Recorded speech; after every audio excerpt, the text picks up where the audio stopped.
Follow the path. We're waiting for you.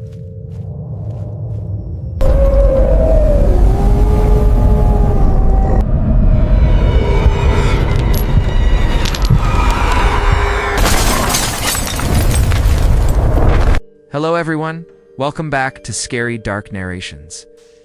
Tonight, we re-venturing deep into one of the oldest and most haunted mountain ranges in America, the Appalachian Mountains. Within these endless woods lie stories so chilling, so disturbingly real, that locals refuse to speak of them after dark. In this episode, we bring you 7 terrifying true accounts from those who dared to wander too far into the deep Appalachian wilderness and barely made it back to tell what they saw. These aren't urban legends or campfire tales. They're first-hand encounters with something ancient, something watching from the shadows, waiting in the mist. From lost hikers who realized they were not alone, to explorers who uncovered forbidden places untouched by time, to travelers who learned why the locals say never leave the trail after sunset. Each story reveals a side of these mountains few have ever witnessed, and even fewer have survived. For the protection of those who share their experiences, some names and locations have been altered, but every terrifying detail remains untouched. The Appalachians have kept their secrets for centuries, and tonight, you'll learn why some paths are meant to stay hidden. If you're new here, make sure to subscribe to Scary Dark Narrations for nightly true horror stories that'll haunt your dreams and remind you that some places are never truly empty. Turn down the lights, put on your headphones, and let's begin. Join us. Follow the path. We're waiting for you. The air that morning felt sharper than usual, cold enough to sting, but alive with the quiet pulse of the Blue Ridge Mountains. I remember the sound of frost crunching under my boots, the way my breath came out in small clouds that dissolved into the darkness. Hunting had always been my ritual, something sacred passed down from my father and from his father before him. These woods near Boone, North Carolina weren't just family land, they were home. Every trail, every oak scarred by lightning, every bend in the creek, I knew them all by heart. So I thought.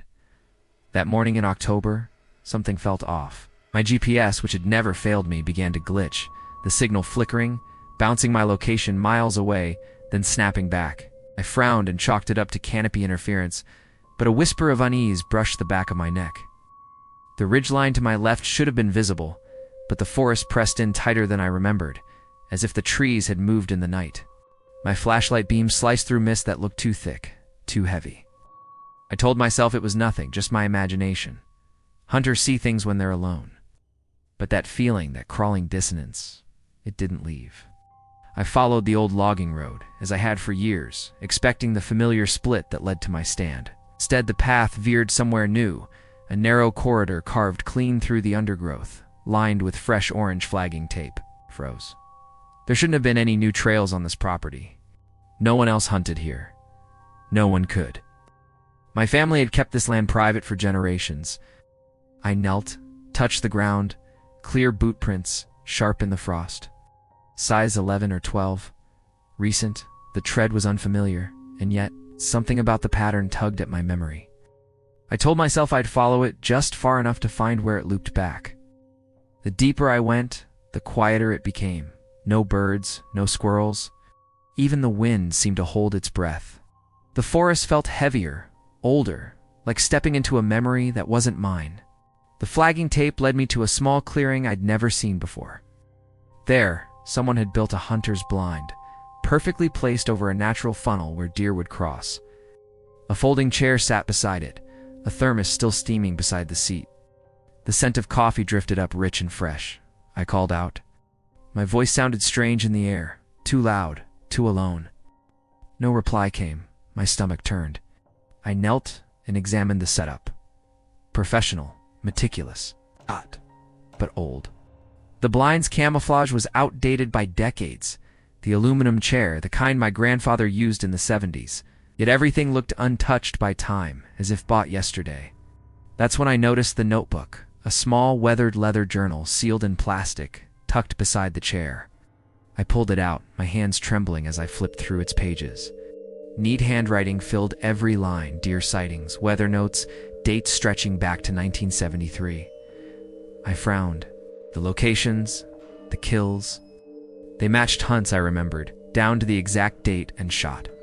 But these entries were written before I was even born. The last page stopped me cold. It was dated yesterday, October 14th, and described a successful 10-point buck hunt at this exact location. My heart pounded when I saw the signature at the bottom, M. Thompson. My name is Marcus Thompson. The air thickened. My pulse roared in my ears. I glanced around, half expecting a prank, half praying for one. The coffee was still warm. Someone had been here recently. But the handwriting, the journal entries, the impossible overlap between past and present, it was too precise, too real. I was still kneeling there when I heard it. Slow, deliberate footsteps approaching through the brush. Each one careful, but not careful enough. I turned. My breath catching in my throat. A figure stepped out from between the trees, tall, broad-shouldered, carrying a bow. His gait was familiar. The way he held his shoulders. I'd seen it 1,000 times in old family photos. And then my heart nearly stopped. It was my grandfather. He'd been dead for 10 years. But there he stood, wearing the same faded jacket, the same cap, the same boots. The morning mist swirled around his legs as he smiled at me with that easy, patient grin I'd known since childhood. Only something in his eyes was wrong. They were too dark, too deep, as if the forest itself was peering out from behind them. "Good morning, Marcus," he said, voice low, warm, familiar. "I've been waiting for you. We've got a lot of hunting to do today." Then, silence swallowed everything. For a moment I couldn't breathe. My mind tried to make sense of it. Maybe I was dreaming. Maybe hypothermia was making me hallucinate. But when he stepped closer, the crunch of frost under his boots sounded real. He bent, picked up the journal, and flipped through it with the ease of someone who'd written every page. "I've been keeping track of our hunts," he said softly. "Every deer we've taken, every morning we've shared. Time flies, doesn't it?" His voice was gentle, almost proud. But as he turned a page, I noticed something chilling. The entries stretched forward in time. Future hunts. Future kills. All with dates I hadn't lived yet. One entry even described a hunt 50 years from now, my last hunt with him by my side. I stared at him, my mouth dry. You're gone," I managed to whisper. "You died." He smiled wider. "The woods remember. Boy, out here time runs its own trail. I never left. I've just been waiting for you to find the path." His teeth gleamed too bright, too sharp. His breath smelled of wet earth and decay. In the dim light I could see his skin, pale, mottled, beginning to rot through the seams of his jacket. Something primal inside me screamed run, but my body refused to obey. "Look," he said, flipping open the journal again. "It's all written down. Everything we'll ever do. Every shot. Every breath." He pressed the journal into my trembling hands. "Can't change the trail, Marcus. You just walk it." I forced my legs to move, stepping backward, the forest spinning around me. "No," I said, voice cracking. "You're not him." But he only tilted his head the same way he used to when teaching me how to draw a bow. Then his face shifted. The skin sagged, his eyes sank deeper, the whites turning black. Ow, the smell hit me. Damp rot, old sickness, soil freshly turned. "We should get to the stand," he said, his voice breaking apart, hollow now, echoing with something that wasn't human. "The deer will be here soon. You don't want to miss your shot." I dropped the journal and ran. Branches whipped my face, tore at my clothes. My lungs burned as I stumbled over roots and stones, sprinting through darkness that seemed to bend and stretch around me. Behind me came the sound, his boots crunching rhythmically, then dragging. "Marcus." His voice echoed through the trees, warped, layered, distant, and close all at once. "You can't leave the trail. The forest didn't make sense anymore. The ridges were wrong, the air too thick." My flashlight flickered, and for a moment, the trees looked like silhouettes of hunters, motionless, watching. My heartbeat drowned everything else. Then a flash of headlights. My truck. I burst into the clearing, collapsing beside it, gasping. The world spun. Somehow, impossibly, I was back where I'd started. I must have sat there for an hour, staring at the forest edge, waiting for something, anything to emerge. But nothing did. The woods were silent again. I drove home shaking, convinced I'd gone mad. The next day, I returned with my cousins. We combed every inch of the property. No new trail. No clearing. No blind. Nothing. It was as if the forest had erased it overnight. That night, as I unpacked my gear, something slid out of my bag and hit the floor with a dull thud. The leather journal. My blood went cold. I hadn't brought it home. I'd dropped it in the woods. I picked it up, my fingers numb. Inside were pages filled with my grandfather's handwriting, every hunt we'd ever shared. But the last entry wasn't his, it was mine. October 15th encountered him again. The trail appeared at dawn. The woods remember everything. My hands trembled as I read the last line scrawled beneath my signature. Tomorrow, he'll return. We'll finish the hunt together. Would you dare return to this place?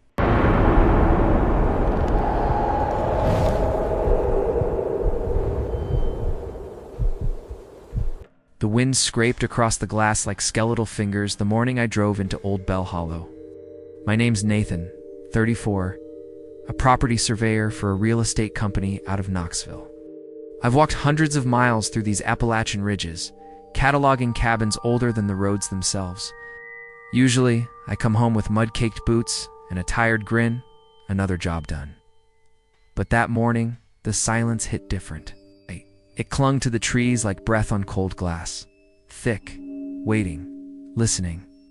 The file said the property had been abandoned 15 years. A woman named Sarah Marks wanted to sell it.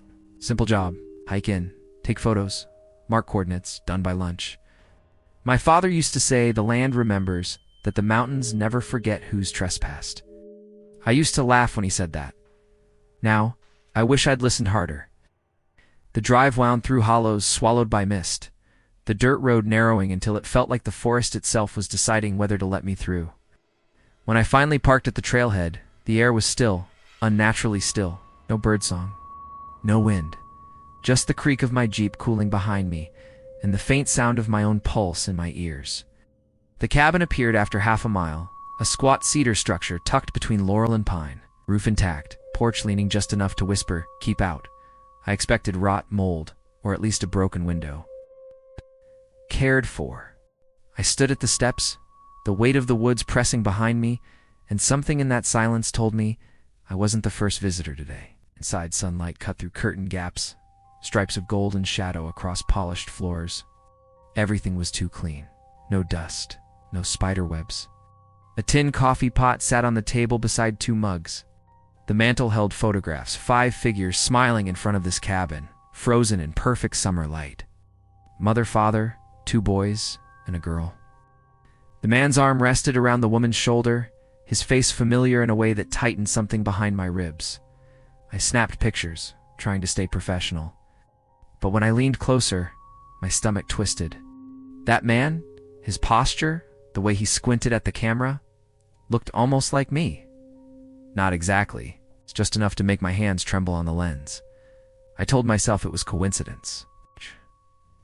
A trick of the light. People see faces everywhere, that's human nature, right? But then I walked into the bedroom. Linens folded neatly, boots by the door, canned peaches stacked in the pantry.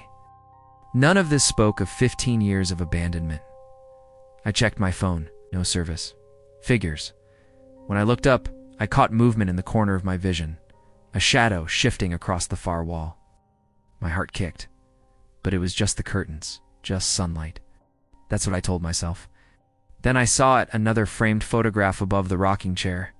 The same family again, but newer. Sharper colors, newer clothes, and standing with them was me, clipboard in hand. Gray surveyor shirt, same one I'd bought 2 months ago. My throat closed. I had never been here before. I stumbled backward, nearly dropping the frame. Every instinct screamed to get out. But professionalism, or maybe denial, kept me moving. Maybe some old photograph collector had used this place. Maybe it was digital editing. There had to be an explanation.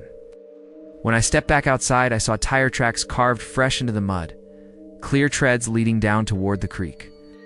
Kneeling, I found a boot print beside them, size 10, same as mine. My stomach sank. The edges were sharp, made no more than an hour ago. The air pressed closer, thick as syrup. I followed the trail, forcing myself not to look over my shoulder, though every fiber of me knew I was being watched. At the creek, I found a fire pit, ashes still warm, and above it, a stick formation bound with blue flagging tape, the kind I used to mark boundaries. 3 surveyor stakes painted red stood nearby in a perfect triangle. My exact setup. I raised my camera, snapping photos, though my fingers were slick with sweat. Then came a soft rustling, leaves shifting against no wind. I turned, heart hammering, expecting to see a hiker, maybe a hunter, but there was nothing. Just woods stretching in every direction, infinite and still. Back at the cabin, the silence thickened. Every breath felt stolen. I packed up quickly, notes half-written, my pulse too loud. That's when I heard the distant crunch of gravel and engine. A brown pickup rolled into view through the trees, stopping just at the property line. 3 people got out, a tall man, a woman with keys, and a boy clutching her hand. My breath caught. They looked exactly like the family from the photographs, the same clothes, the same still expressions. The boy's eyes met mine, wide, unblinking. I stepped back onto the porch, my voice catching as the man called, "You the surveyor?" I nodded. He smiled too politely. "Good," he said. "We've been waiting." Then silence swallowed everything. The woman's smile didn't reach her eyes. They were too dark, like wells without a bottom. She whispered something to the boy and handed him a large brass key. "Go on, honey. See if your toys are still where you left them." He ran past me, bare feet silent on the boards, vanishing into the cabin. I turned to the woman, trying to keep my voice steady. "Are you Sarah Marks?" Her lips curved just slightly. "Names change here," she said softly. "But the house remembers." The man brushed past me, his shoulder cold as stone. "You didn't see anyone else out here, did you?" he asked. I shook my head. "Good," he said. "Sometimes the woods forget who belongs." He stepped inside, closing the door behind him. For a moment, I stood frozen. The sunlight felt wrong now, too pale, too flat, like it was filtering through old film stock. Then laughter spilled out from inside, light and playful, but with something warped underneath, like a recording played backward. My legs moved on instinct. I needed to leave. I had done my job. But when I turned toward the trail, the forest didn't look the same. The path I'd come through was gone, or maybe it just wasn't there anymore. The porch boards creaked behind me. "Don't forget the far west corner," the man said, his voice now distorted, like 2 voices overlapping. "It's important," I nodded, too afraid to speak, and stumbled down toward the property's edge. My breath came in short bursts, every sound amplified, twigs snapping, my heartbeat thudding in my skull. The trees leaned closer. The air grew colder. At the boundary line, something caught my eye. A leather-bound notebook wedged in the fork of a tree. The same kind that had been on the mantel. I opened it, hands trembling. Inside were pages of coordinates, hand-drawn maps, notes about survey dates going back 50 years. The last entry was written that morning. My name, my handwriting. It described me standing by the campfire with the family. The world tilted. I dropped the book and ran. Branches clawed at my arms. My breath turned ragged. When I finally broke through the tree line, my Jeep sat exactly where I'd left it, except the forest behind it looked deeper, darker, like it had grown thicker since I arrived. I drove without looking back, gravel spraying from the tires. When I reached town, I filed my report in silence. Cabin intact. Recommend further inspection. Evidence of recent visitation. That night, I didn't sleep.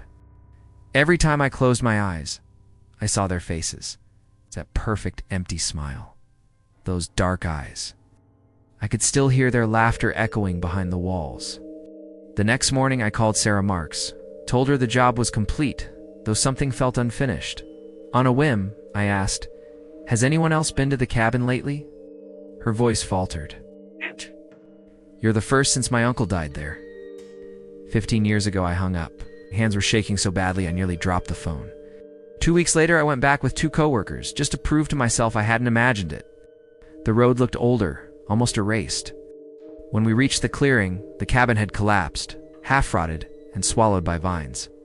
No tire tracks, no footprints. Nothing but silence. But when I turned toward the boundary tree, the leather notebook was still there, untouched. Dry, unweathered. Waiting, I didn't open it. Not ever again. Now, whenever I survey a new property, I stay close to the road, never alone, because I've learned something out here. In these mountains, the land does remember. And sometimes, it remembers you. Would you dare return to this place?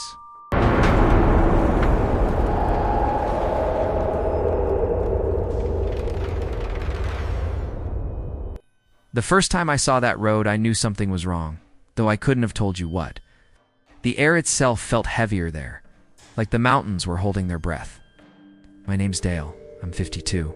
I've been driving logging trucks through the Appalachian backcountry since I was 23. I've seen fog so thick it eats the headlights whole, and ice so slick it turns every curve into a prayer. But nothing prepared me for what I found that winter night. Started simple, February 18th, clear skies. A full trailer of oak logs bound for Asheville, North Carolina. I'd made that run more times than I could count. It should have been an easy night, cold, quiet, and predictable. But somewhere past midnight, I got the call. Highway 119 was shut down. Wreck up ahead. My dispatcher patched me an alternate route, a string of back roads and county lanes I'd never heard of. I trusted him. I trusted my rig. That was my first mistake. At first, the detour looked fine. Tight curves, narrow shoulders, but I've handled worse. The GPS showed a clean route, and I even started making good time. The moon hung low behind the ridges, its light silvering the frosted branches, but then the screen flickered. The map vanished. Signal lost. I glanced up at the sky. Clear as glass. I reset it. Nothing, just static and that empty blue glow. My gut tightened. I came to an intersection that didn't exist on any map I had, paper or digital. A rusted stop sign, a battered road marker pointing toward towns I'd never heard of. I tried the CB dead air. My cell had no bars. The only thing left to do was keep moving. I had fuel, time, and no better option. The road ahead stretched into the dark like a scar. The forest changed as I went deeper. The trees grew in eerie, perfect rows, uniform unnatural. Pines, all the same height, all the same distance apart. Like someone had planted them by machine. My headlights cut through the fog in sharp white beams, but there were no reflectors, no construction signs, no life. And then a shadow moved across the road, tall, human, gone before I could blink. I gripped the wheel tighter. Probably a deer, I muttered aloud, but even my voice sounded small, swallowed by the night. Then I saw the first truck. A Kenworth, maybe late 80s model, immaculate, hauling a load just like mine. I flashed my lights in greeting. No response. I called out on the radio. Silence. The driver's face was ghostly in the cab light. Eyes straight ahead, hands fixed on the wheel. As we passed, I caught a glimpse of his plates. Black letters on a rusted white background. Expired since 1984. More trucks followed, one after another. Every one pristine vintage, untouched by time. Not a single driver looked at me. Not one answered my calls. By the sixth truck, my skin crawled so bad I could barely breathe. Hours passed or felt like it. The road wound higher into the mountains until suddenly the forest opened up. Below me, in the valley, I saw lights. A whole lumber mill operation, massive, glowing, alive. Trucks rolled in and out. Cranes swung overhead, workers moved like ants. Relief washed through me, civilization, finally, but as I pulled closer, something felt off. The yard was lit up, bright as day, but too quiet. My tires crunched gravel loud enough to echo, yet the massive saws, the engines, the voices, nothing made a sound. Not a whisper. Just motion without noise, like I'd driven straight into a film with the sound cut out. I parked and climbed down. Frost sparkled across the trucks. Everything smelled like sawdust and cold iron.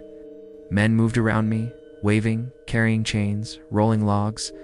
Their clothes were clean, their faces expressionless. And then I froze. One of them turned toward me, smiling that crooked grin I'd known all my life. My Uncle Jimmy. He died in a logging accident back in '87. A snapped cable took him clean across the chest.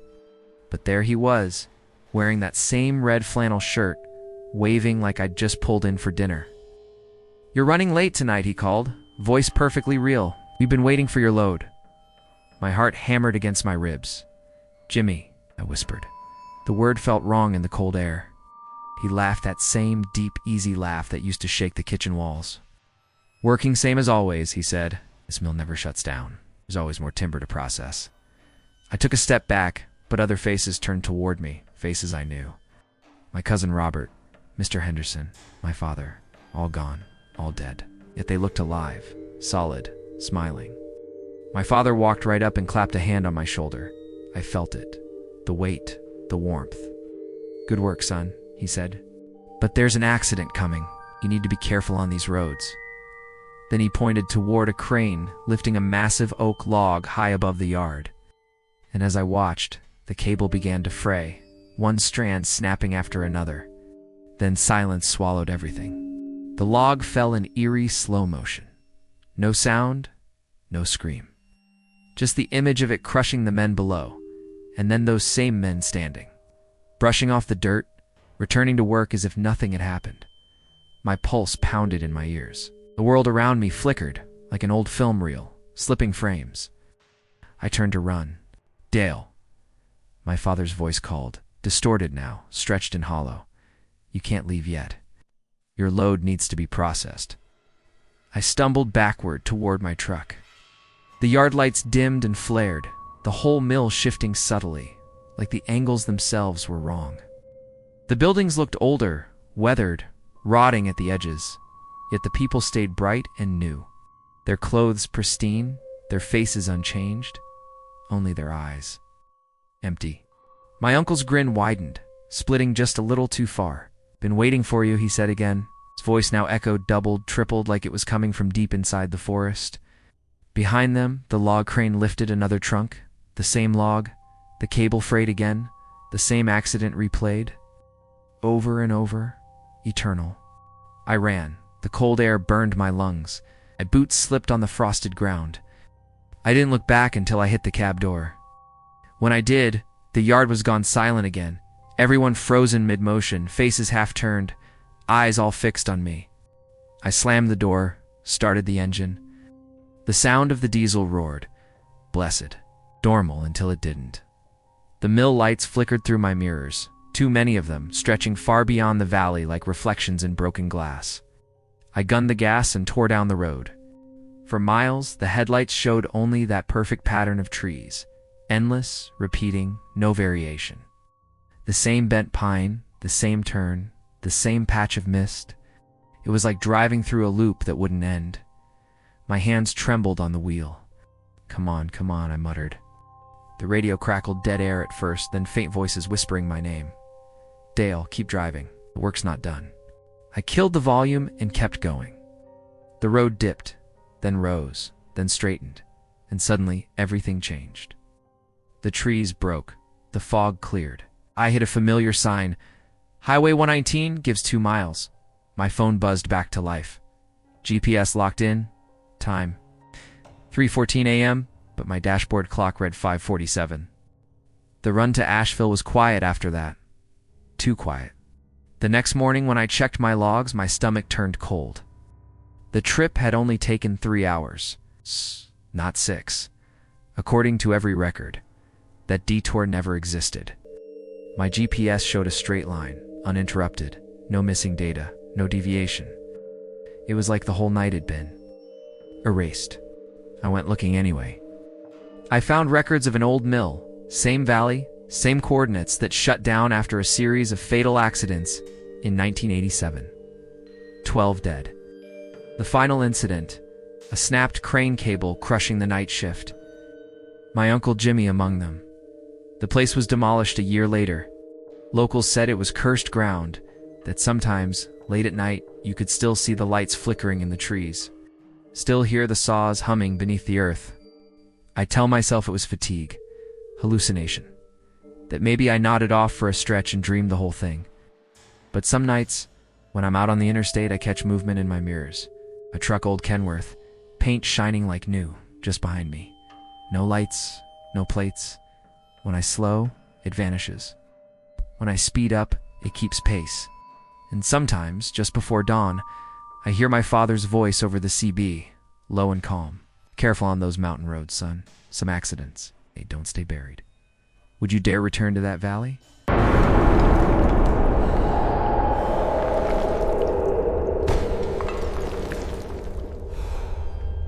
The first thing I noticed was how the wind scraped against the mountains like it was trying to whisper something.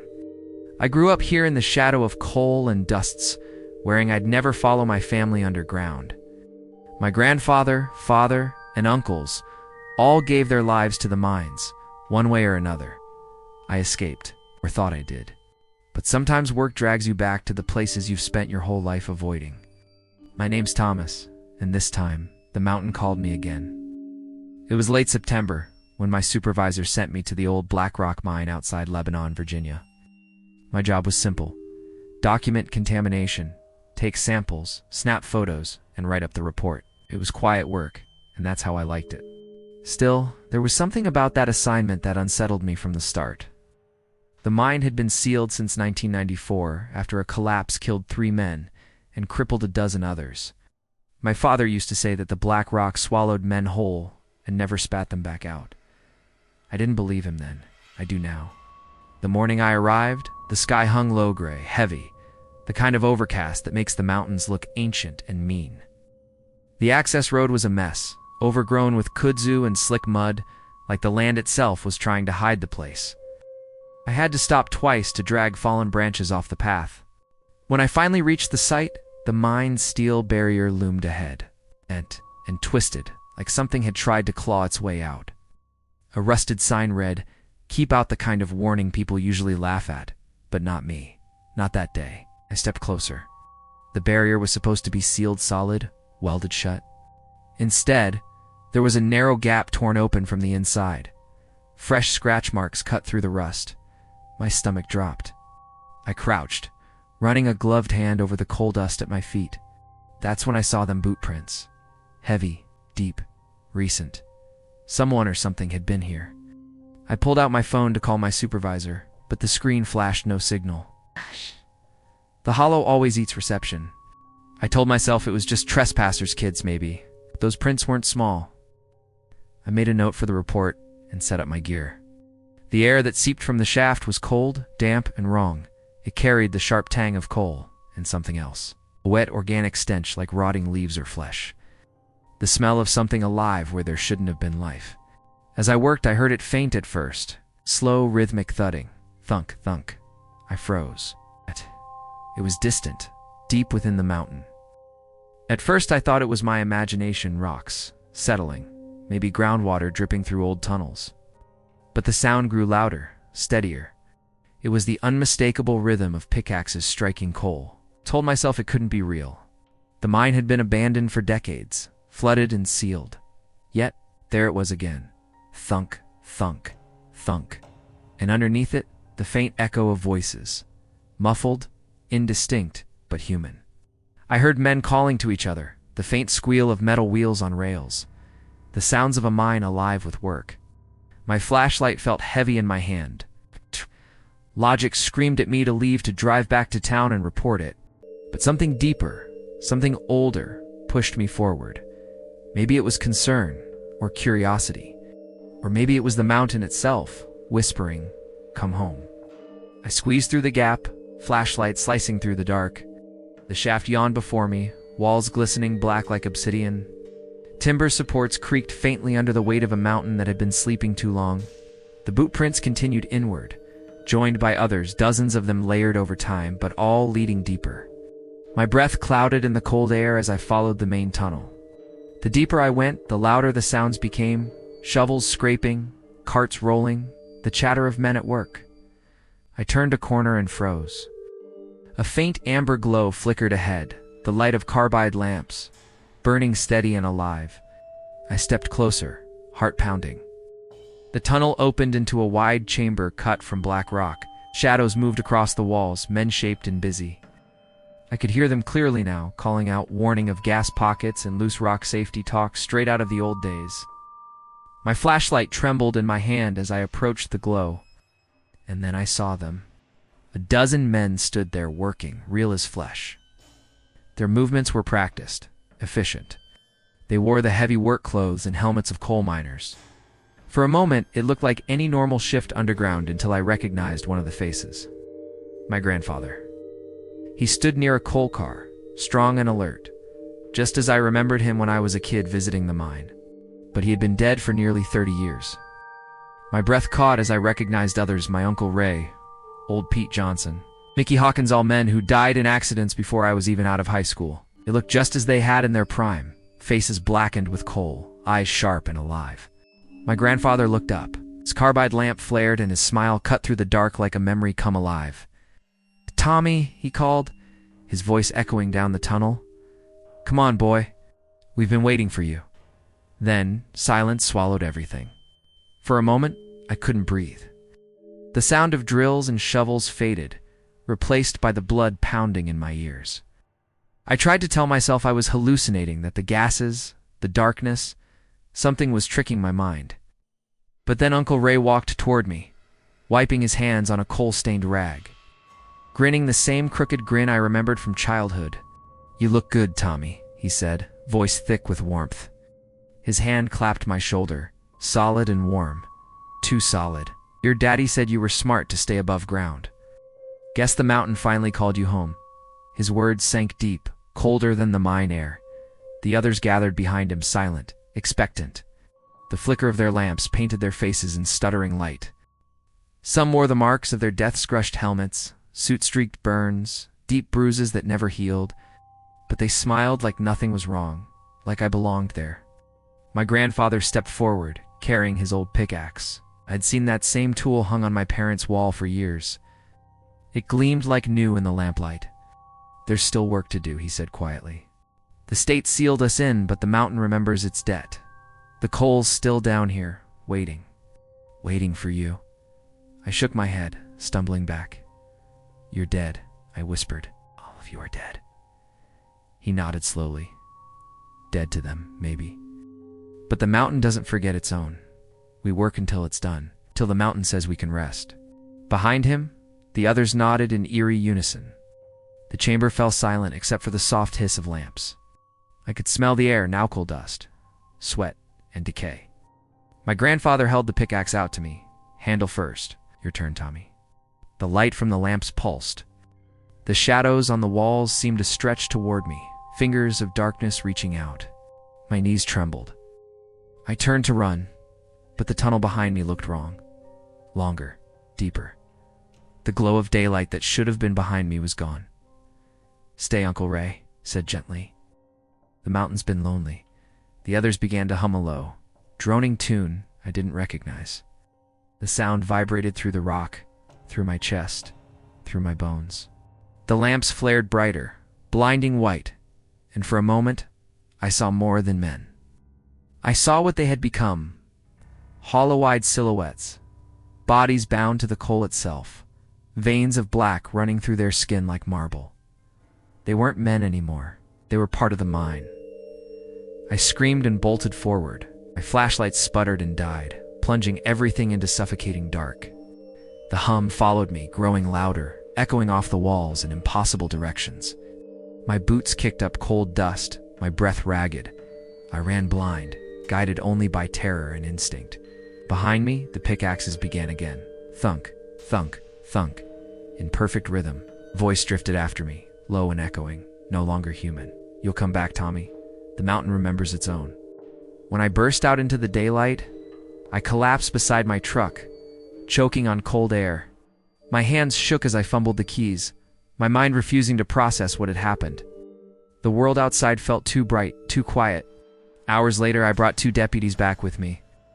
But when we reached the site, the mine was sealed tight. The barrier was solid, welded and rusted shut like it had never been touched. No gap, no prints, no sign of entry. The deputies exchanged glances, already writing me off as another overworked guy who'd spent too long in the dark. But I knew what I saw. I knew who I saw. Weeks later, I dug through records of the Black Rock mine. 42 men had died there between 1892 and 1994. Every one of them, the faces I saw, was listed among the dead. The project to build homes in the valley was quietly canceled soon after. The official report blamed unstable ground. But I know the truth. The mountain isn't empty. It's alive. And it keeps what's given to it. Now some nights when the wind crawls down from those ridges, I hear it again. The rhythm of pickaxes, faint but steady, echoing beneath the earth. and I remember my grandfather's words. "Sooner or later, boy, you'll come home. Would you dare return to this place?"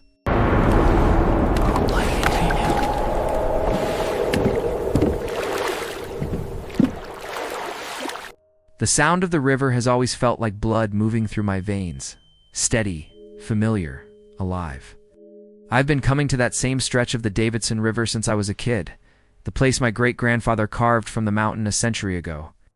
The air there always smells the same wet moss, pine sap, and the faint metallic temps of cold water on stone. Every man in my family has stood on that bank, casting into those same clear pools. And yet, last summer, when I stepped into that sacred silence, something in the air had changed. The hike in was the same as always, 3 miles through rhododendrons so dense it swallowed sound. The footpath, hidden behind 3 small stones arranged in a triangle, looked untouched, as if only my boots had ever pressed into that soil. I remember the wind that morning. It moved in slow breaths, carrying the murmur of the river before I could see it. When I finally emerged from the thicket, I froze. There was a tent on the opposite bank, old canvas, faded olive green, like something dragged out of a forgotten decade. At first I was angry. That spot was private, sacred, our family's secret passed from father to son. But when I crossed the stones for a closer look, that anger twisted into confusion. The tent was military surplus from the 1960s, but its seams were clean, its guy lines perfectly taut. A fire pit still held glowing coals, no smoke, just the faint red pulse of recent heat. The fishing gear nearby gleamed with oil and polish, as if its owner had only just stepped away. I called out, my voice scattering across the water like broken glass. No reply. It was too quiet. No birds, no insects, no wind through the branches, only the slow breathing of the river. I waited, then decided to fish anyway. I had driven 3 hours to get there. I wasn't turning back because of some trespasser who might have wandered off for firewood. I unpacked my rod, tied a new fly, and made my first cast into the deep pool, the same one my grandfather used to call the heart of the river. The fly landed perfectly. Within seconds, I felt the pole strong, alive. A brook trout, wild and flawless, shimmering like liquid bronze in the morning light. But as I reeled it in, I noticed something else. Another line cut across the surface from the opposite bank, then another. At first, I thought it was my reflection, the sunlight playing tricks on me, But no, the lines were real, moving with purpose, angling expertly into the same current I had always fished. My breath caught. Whoever was casting those lines knew this water like I did. Maybe better. I watched as the phantom lines twitched, adjusted, reeled in, each one synchronized with my own movements. When I caught a fish, the other lines tightened too, pulling against unseen hands. I stopped casting. The lines kept moving. My eyes darted to the far bank, to the tent, to the tree line. Nothing. No movement. No shadow. Just those perfect practiced gestures in the water. I felt the back of my neck prickle. Slowly, I knelt by the bank, leaning over the glassy surface of the pool, and that's when I saw them. Reflections, not just mine. 3 figures stood behind me in the mirrored watermen in old fishing clothes, their faces calm, familiar. One wore suspenders and a wool vest, his hands steady on a bamboo rod. Another middle-aged cast with the steel fly rod my grandfather used to own. And the third, young, sharp features, dressed in faded military fatigues, was my great-uncle Robert. All of them fishing, all of them smiling faintly, all of them dead. My stomach dropped. I looked up. No one was there. The opposite bank was empty. But when I looked back into the water, their reflections were still clear, sharp, alive. My great-grandfather looked right at me and nodded as if approving my cast. My grandfather pointed toward a shaded corner of the pool, his favorite spot. I hesitated, then threw the line exactly where he had gestured. The water broke open, and I hooked the biggest trout I'd ever seen. The reflections smiled in unison. I kept fishing, numb and trembling, until the hours blurred together. The air grew colder, heavier, the sky dimming beneath the weight of unseen clouds. Still I could feel them, with me patient, guiding, moving with the same rhythm I'd learned as a boy. When I looked down, I saw 4 reflections casting in harmony, the ripples weaving together like threads of a single memory. As the last fish broke the surface and slipped into my net, my great-grandfather began to pack his rod. The others followed, methodical, almost ritualistic. My grandfather's reflection bent down, opening his old tackle box, the brass one buried with him decades ago. Inside were flies I'd never seen before, patterns too intricate for modern eyes, the work of hands that knew secrets lost to time. He lifted 3 of them toward me, each glinting in the water's light. When I looked up, I gasped. On the rock beside me, 3 flies lay perfectly formed, just as I'd seen them in the reflection. I didn't question how they got there. I tied one on and cast again. The fish struck instantly. The water shimmered like glass, and I could feel my family's hands guiding mine, unseen yet certain. It felt like coming home, until the forest seemed to exhale, long and cold. Then, silence swallowed everything. The stillness felt wrong to absolute, like the pause before something ancient wakes. Even the river seemed to hesitate, its surface holding its breath. I wanted to pack up, but my hands wouldn't move. I just stood there, staring into that mirror of water where time didn't seem to matter anymore. That's when I noticed the reflections hadn't left. My great-grandfather, my grandfather, and Robert, they were still there, frozen mid-cast eyes fixed on me. Their faces began to blur. The water rippled, though no wind touched it. Their outlines wavered, melting into the current until all 3 looked half-dissolved, half-drowned. My pulse thundered in my ears. I stumbled backward, tripping on a root, my rod clattering to the ground. When I looked again, the pool was calm, empty. The tent was gone. The fire pit tonally damp earth where coals had been glowing minutes ago. I told myself I'd imagined it. Too little sleep, too much nostalgia. But as I reeled in my line, one of the mysterious flies snagged on a submerged branch. I tugged, and the line pulled back. Hard. I froze. The pull came again, deliberate, rhythmic, like someone on the other end was testing me. Slowly, the tension eased, and the fly came free. Floating at the end of my line was something else's strand of hair, thin, silver, glistening wet. I let the rod fall. The forest whispered, then soft at first, like wind threading through leaves, but layered, overlapping voices, low, familiar. My father's, my grandfather's, my great-grandfather's, speaking my name the way they used to when teaching me to cast. I turned toward the sound, scanning the dark undergrowth, but nothing moved. Only shadows stretched across the river, bending longer than they should have, twisting like smoke across the ground. I ran. My boots pounded the trail, but the forest didn't sound right anymore. Each step echoed too long, like the woods were hollow. The triangle of stones marking the trailhead appeared ahead, but when I reached it, the stones were gone. In their place stood 3 weathered, cairn-short stacks of rock with names etched faintly into their surfaces. My family's names and one more mine. I didn't remember carving it. Cold weight pressed against my chest. Stumbled back, heart racing, breath ragged. For a moment, I swore I saw figures between the trashmen standing in silhouette. Rods in hand, their faces dimly lit by reflected waterlight. They didn't move, just watched me with the stillness of memory. I bolted, branches whipping my face, the trail vanishing and reappearing in my panic. By the time I reached my truck, dusk had turned the sky to ash. I didn't look back. That night, at home, I wrote everything down in our family's fishing journal. My handwriting shook so badly it looked like someone else's. When I examined the flies again, the ones from the water, they crumbled into dust between my fingers. A smell like old soil filled the air, faint and sweet. The next morning, I called the county office to confirm the land rights, to prove to myself that the spot was real, still ours. The clerk told me the property had been designated as a family burial ground since 1923. She listed the names buried there: my great-grandfather, my grandfather, and Robert. When she stopped talking, I asked if there were any recent additions. There was a pause. Then she said quietly, "There's one more name. Daniel Reed, deceased, July 15th, last year." My phone slipped from my hand. I sat there for a long time, staring at the wall, trying to breathe. Last year, July 15th. The same day I'd gone fishing. The same day I'd seen their reflections.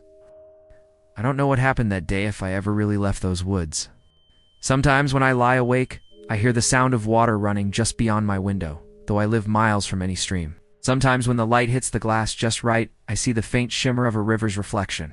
4 silhouettes standing together on the bank. Maybe that's where I belong now among them, casting forever into the clear water of memory. Would you dare return to that place?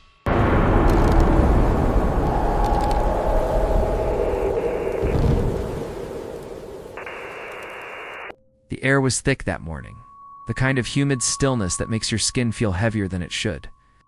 The mountains stood silent under a hazy sun as I parked my truck at the edge of the Daniel Boone National Forest. My name's Rachel. I work for the National Weather Service, 6 years of hiking into forgotten corners of Appalachia, keeping lonely machines alive so they can whisper numbers back to our satellites. Usually I find comfort in the quiet, but that day something about the silence felt wrong. The hike to station KY-47 should have been routine. 2 miles of forest trail, steady climb, same songbirds, same hum of insects. The gear on my back felt heavier than usual, like the mountain itself was pressing down on me. I remember thinking how the air smelled metallic, sharp, like rain that never fell. When I reached the clearing, I stopped cold. The weather station stood intact, pristine even. Solar panels gleamed, sensors blinked, and every gauge showed perfect power levels. Yet the system hadn't transmitted a single byte of data in 3 weeks. I connected my laptop to the logger, expecting some minor glitch. Instead, the screen filled with madness. Temperatures jumped from freezing to blistering heat within minutes. Wind speeds spiked from 0 to hurricane levels, then vanished. Barometric pressure readings shifted like the mountain was breathing. I blinked, thinking maybe I'd corrupted the file. No, the data was clean, recorded flawlessly. Just impossible. Double-checked every sensor. Nothing wrong. Batteries full. Cables snug. Instruments untouched. That's when I noticed something else scattered near the tree line. Half hidden under moss were old weather instruments. Mercury barometers, brass thermometers, axiomometer, mechanical anemometers, spinning lazily in the wind, antique, but somehow working. Each showed calm, steady readings, real ones. The chaos flashing across my laptop. Then I saw it. A wooden shelter, I swear, hadn't been there before. Small, maybe 8 feet square, the kind of thing someone might build to wait out a storm. Inside was a table stacked with notebooks. One lay open, its pages filled with neat handwriting, detailed weather observations dating all the way back to 1943. I flipped through the entries, day after day of notes, forecasts, precise meteorological reasoning. The writing never changed. Not once. And the last entry was dated just 2 days ago. My heart thudded in my chest. I knew this wasn't possible. This station was installed in 2018. No prior structure. No historical records. No one assigned here. I was still holding the logbook when I heard the crunch of footsteps. Someone was coming up the trail. An old man emerged from the woods, carrying a canvas bag stuffed with equipment. He wore wool trousers, a faded cotton shirt, and a brimmed hat that belonged in another century. His clothes were spotless, his movements deliberate. Despite the August heat, he wasn't sweating. He smiled when he saw me. "Good afternoon," he said softly. "You're here to check on the station, I see." I managed to nod. My mouth felt dry. "Are you with the Forest Service?" He chuckled. No. I'm the observer here. Been so since 1943. Started during the war. They needed accurate forecasts for the planes, you see. It's never stopped." For a moment I thought he was joking, but his eyes, calm, pale, and distant, told me otherwise. If he'd started in 1943, he'd have to be over 100 years old, yet he didn't look a day past 65.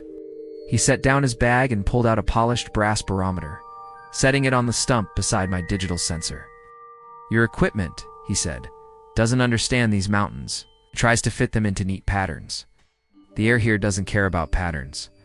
I tried to laugh, but the sound stuck in my throat. He continued working, his hands steady as he adjusted the dials. Time moves differently here. Storms arrive before they're born. Winds circle where there should be calm. Your satellites can't see what's real. As he spoke, I glanced at my laptop. The data feed had gone wild, readings spinning faster than the screen could refresh. My instruments were losing their minds. But his mechanical dials, steady, precise. He looked at me then, expression gentle but sad. You'll find that the mountains remember things your computers cannot. Then, silence swallowed everything. For a few long seconds, all I could hear was the pulse in my ears. When I looked up, he was gone. Just like that. His bag, his instruments vanished. The clearing looked the same as before, except now the air felt heavier, thicker, like it was holding its breath. I stood there frozen, half expecting him to step back out of the trees, but nothing moved. I checked the data logger again, blank. Every file I'd downloaded was gone, replaced with one new entry. Observer active. The temperature dropped sharply. My breath fogged. And the forest, moments ago humming with cicadas, fell dead quiet. I packed my gear fast, but something inside me wouldn't let me leave. I found myself walking back toward that wooden shelter. The logbook was open to a fresh page. Ink still wet. The handwriting the same perfect strokes recorded today's date. My name was written in the margin. Under it, a note assisted by Rachel, excellent observational instincts. I felt my chest tighten. How could he know my name? I hadn't told him. The trees groaned as wind swept through the clearing, though the canopy above was still. I turned in circles, scanning the shadows. Then, from deeper in the woods, I heard it, the slow creak of metal, like an old anemometer turning in a wind that shouldn't exist. I followed the sound. The forest seemed to stretch endlessly, every tree the same, every turn familiar yet wrong. My GPS flickered, coordinates changing wildly as though I were moving miles in seconds. When I finally stopped, the clearing had changed. The modern weather station was gone.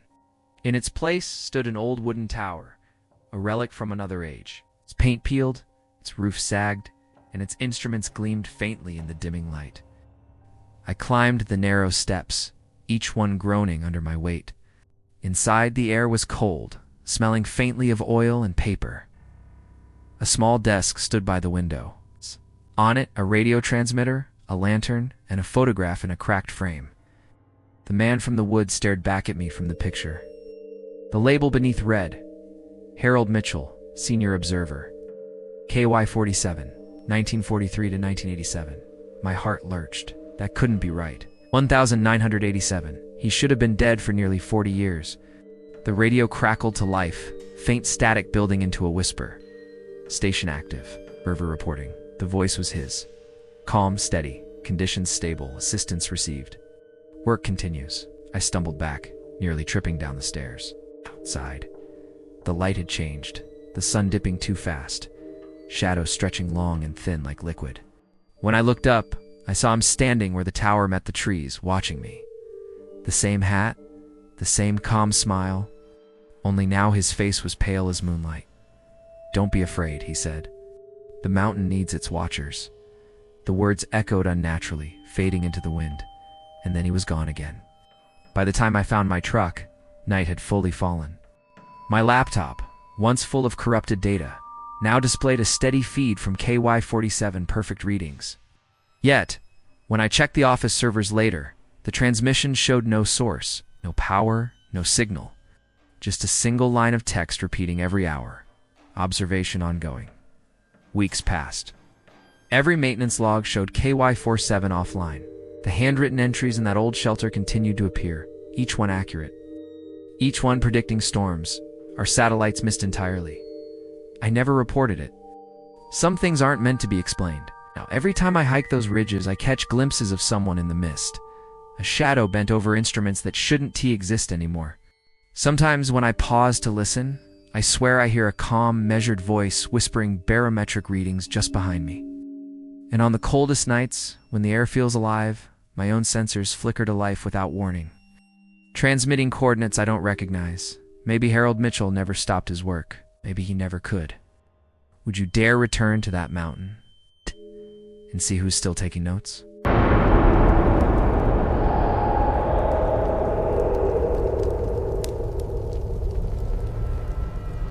The wind scraped against the glass of the tower, whispering through the metal frame like a warning. Heidi always loved that sound, the breath of the forest brushing against my solitude. But that summer, it started to feel different. I'm Sarah, 44 years old. 8 years watching. from Tower 7, 4,000 feet above an ocean of trees. Up there, the world feels distant, detached. You learn to measure time not by clocks, but by the shifting weight of silence. My days were a pattern carved into routine: rise with the sun, scan the horizon every 15 minutes, log temperature and humidity, then radio dispatch. The view never changed, a sea of green rolling into haze, cut by rivers that glimmered like scars. You'd think isolation would make a person lonely, but I found a strange peace in it. Every creak of the tower, every hum of wind through steel, became part of a rhythm I could trust. Until that morning, it was July 22nd, my third day on rotation. The air hung thick with heat, the kind that blurs the horizon and makes the forest look like it's breathing. I leaned against the railing with my binoculars, scanning northwest. That's when I saw it: smoke. A dark, heavy plume twisting up through the valley, 8 miles out. At first I thought it was a campfire, maybe some hikers ignoring the burn restrictions, but something was off. The smoke wasn't steady. It pulsed, rising and fading like it was breathing. I radioed it in. Dispatch confirmed. The coordinates marked roadless wilderness. No camps, no trails, no access. They'd send a ranger to check it out. I kept watching, noting how the smoke didn't drift or dissipate. It stayed fixed, rising from the same point like it was tethered to the ground. The next morning, the ranger called back. His voice was confused. He'd reached the spot. Nothing. No ashes, no burnt soil, not even the smell of smoke. But from where I stood, I could still see it curling up through the canopy as though the fire refused to die. I checked my readings, recalculated my coordinates, even adjusted my lenses. Everything was exact, yet somehow I was watching something that wasn't there. The forest looked alive with contradiction: calm beneath, burning above. As the days passed, the smoke didn't stop. Sometimes faint, sometimes thick enough to darken the sky. Rangers kept hiking in and reporting back the same thing. No evidence, no trace, no explanation. That's when I started noticing them. Through my spotting scope, the kind meant for pinpointing distant embers, I began to see shapes moving below the haze. At first I thought it was my eyes playing tricks: heat shimmer, optical illusion. But the longer I stared, the clearer they became. Camps, actual settlements, scattered through the valley. Tents made of canvas and hide, wooden cabins with smoke curling from chimneys. People moving about, tending fires, carrying buckets, living. My pulse kicked hard in my throat. There were no recorded settlements out there. None. I increased magnification, focusing on one camp. The people moved with purpose, not like ghosts or shadows, but solid, real. I saw a man chopping wood beside a log cabin, a woman stirring a pot over flame, children running through the clearing. But their clothes, their tools, they didn't belong to now. They looked old. 19th century, maybe earlier. When I switched focus to another section of the valley, I saw more camps, different eras overlapping like torn pages of time. One looked like a Depression-era shanty camp, patched tents and tin cookware glinting under the sun. Another farther east resembled a tribal encampment, hides stretched over wooden frames, smoke signals rising in spirals. Each camp from a different century, all alive, all burning, all real. And then one of them turned. Through the haze, a man paused, mid-motion, and looked straight at me. Even from miles away, I knew. He saw me. His head tilted, slow, deliberate. Then another looked up, and another. Soon. A dozen faces stared toward Tower 7, their expressions unreadable through the smoke. Some raised their hands and waved. Not friendly waves, just the kind that says, "We see you too." Then silence swallowed everything. The forest went unnervingly still that night. No crickets, no wind, not even the faint buzz of power lines that usually hummed under the tower's generator. I stood at the window for hours, staring toward that valley. The smoke had vanished, leaving behind only the dim shimmer of moonlight over treetops. But the silence carried weight, like something was waiting for me to notice it. By morning, the smoke was back. Same place, thicker now, rolled and twisted unnaturally, spreading fingers through the canopy. I set my binoculars down, heart pounding. Every rational part of me wanted to call it in again. Let the rangers handle it. But curiosity overrode fear. I aimed the spotting scope and looked. This time the camps were closer. Not physically, they appeared closer, as if the valley had inched toward me overnight. Details sharpened, wooden beams slick with sap, wet ash glowing faintly, figures moving in rhythmic hypnotic motions. The woman I'd seen stirring the pot the day before was gone. In her place was something smaller, crouched near the fire, its limbs wrong. Twisted. I blinked, and it was gone. I adjusted focus, but what came into view wasn't the same camp anymore. It looked modern now, like an abandoned ranger post half buried in overgrowth. My own equipment, a weathered radio, a cot, a rusted kettle, sat beside the structure. My tower's items, but I'd never left them there. I stumbled back, nearly tripping over the chair. My logbook hit the floor, flipping open to the previous day's entry. The ink bled, letters smudged as if someone had dragged a wet finger through them. And there, beneath my notes, a line I hadn't written. "You're watching the wrong fire." I froze. The radio crackled, static hissed, then a distorted voice, faint, almost whispering. "Tower 7, stand by." It wasn't dispatch. The tone was flat, emotionless, mechanical. "Do you see it now?" I snatched the receiver, breath shaking. "Who is this?" Static. Then faint laughter, like someone exhaling through smoke. I climbed onto the observation deck, desperate for clear air, but the smell hit me. Burnt wood. The scent of a fresh wildfire, strong and close. My chest tightened as I looked out. Every valley, every ridge was on fire. Columns of black smoke rose everywhere. I screamed into the radio, calling dispatch, calling anyone. No response. I tried again and again until my throat ached. Then I noticed something below. At the base of Tower 7, glowing faintly through the trees, was another column of smoke, pale gray, curling upward, steady and calm. I leaned over the rail. It was coming from the forest floor directly beneath me. My tower was burning. I scrambled down the stairs 2 steps at a time, metal vibrating under my boots. But when I reached the last platform, I froze. The smoke wasn't coming from fire. It poured out like mist, cold and dry, spreading across the ground in slow, pulsing waves. Through it, shapes moved, figures, dozens of them, drifting between trees, their bodies made of the same smoky substance. I recognized their silhouettes, the people from the camps. The man who'd waved, the children, the woman at the fire. Their faces hollow, eyes glowing faintly with ember light. They stood beneath the tower, looking up at me. I backed away, heart hammering. The radio on my belt crackled again, the same distorted voice whispering, "It's your turn to watch." Then silence. The figures didn't move, didn't breathe, they just waited.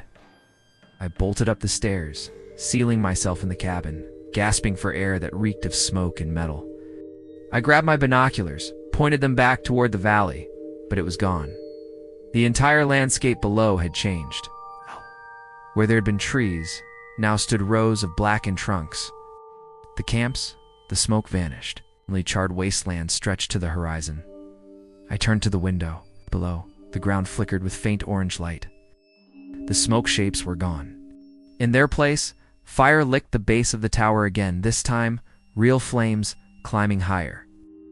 I reached for the radio, but my hands trembled too much to hold it steady. The air grew hotter. The steel began to moan. And through the rising heat, through the crackling roar of flame, I heard voices, hundreds of them, whispering my name. The last thing I saw before black smoke swallowed the glass was a figure standing in the valley where the camps had been, a lone silhouette waving slowly toward me, its arm burning with smoke that never burned. Would you dare return to this place?